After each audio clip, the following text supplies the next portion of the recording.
بسم الله الرحمن الرحيم ولقد آتينا لقمان الحكمة أن اشكر لله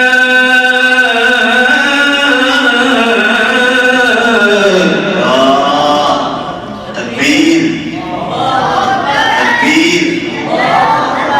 ما شاء الله زادهم الله علما وعملا وفنا وصوتا ونفسا ما شاء الله.